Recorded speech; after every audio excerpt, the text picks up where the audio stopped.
Close to 500,000 Chinese citizens would also find their way to the international zone during the course of the Battle of Shanghai. The intense fighting and chaos devastated the city and disrupted the sense of normalcy among those living there.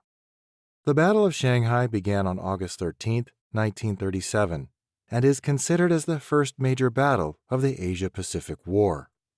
The battle raged from the core of the city to its very outskirts and saw everything from intense urban fighting and trench warfare to naval and air combat until its eventual takeover by Imperial Japan in 1941.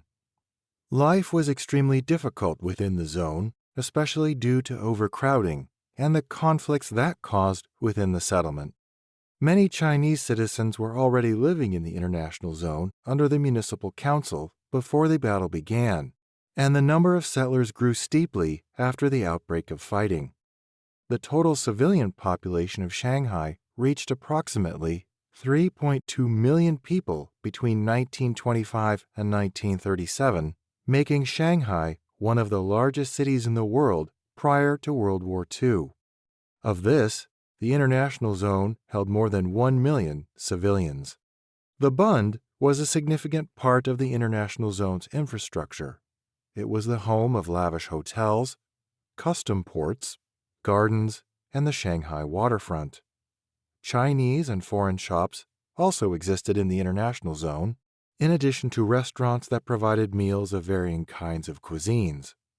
Recreational parks and racetracks provided leisure outlets where Western businessmen who owned stables bet on pony races.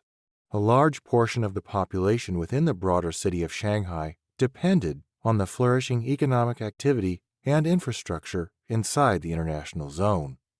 Life in the international zone during the war was marked by consistent shortages of basic necessities, crowded living quarters with, at times, 30 people living to a space, and difficulties in inter-community communication due to language and cultural barriers.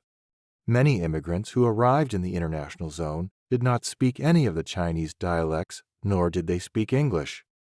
The famous Sassoon and Kadoorie families were among the immigrants that lived in the international zone.